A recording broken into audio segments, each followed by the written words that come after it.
Tšau! Kolmapäev on täna. Ära. Kell on juba lõuna käes ja me hakkame mõne tunni pärast hakkame Tallinnasse sõitma, et see püsikene poiss koju viia. Aga enne seda ma proovin kokku panna kõik need kokkupanemist vajavad asjad nagu söögitool.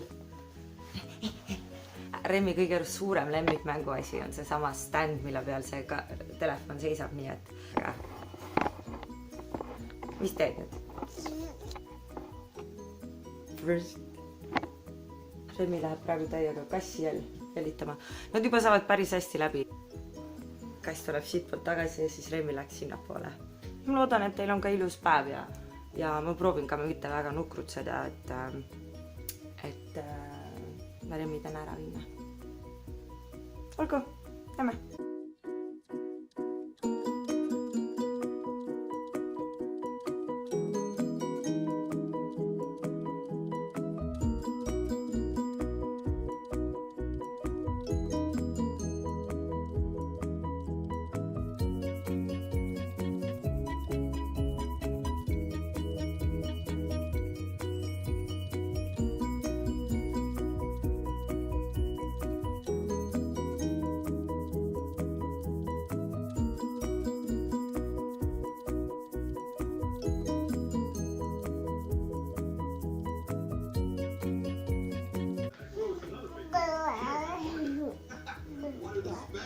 Ütleme nii, et tänane päev pole kõige kergemate killast olnud. Me sõidame Tallinnasse ja ma loodan, et Remmi jääb magama. Tõenäoliselt ta vist varsti jääb.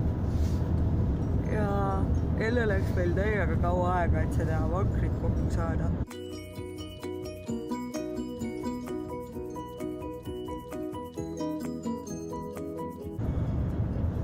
Guugeldasime nii ja siis lõpuks helistasime vennale ja saime kokku. Ma arvan, et selle vankriga läks mingi 45 minutit ju.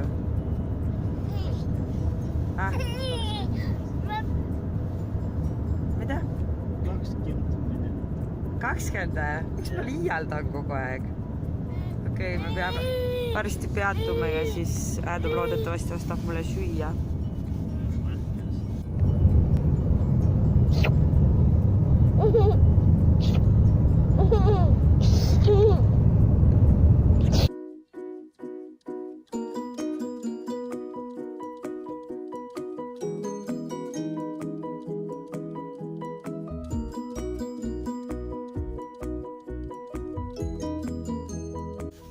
Tšau! Me jõudsime Tallinnasse, me tulime korraks Piritale, sest Adam ühesõnaga saab ühe asja siit ja siis me sõidame Nõmmele ja viime Remmi koju. Ma arvatavasti panen veel ta magama, aga ta oli üpris tubli selles mõttes, et see jäi saagu valgus. Ta jäi 6:30 ajal jäi magama ja ärkas kell 8. Nii et nüüd on lihtsalt oluline teada, kuidas ta seal kodus magama jääb. Aga tubli poiss, Remmi.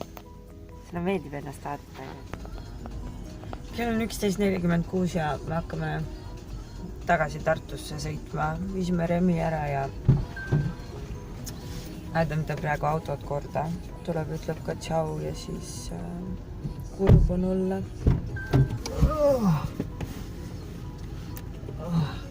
Tšau!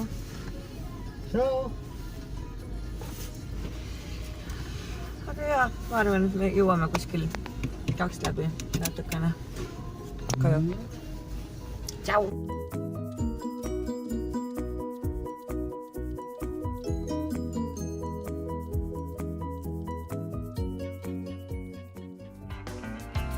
Need roosid, mis leidsid mu sülest, ma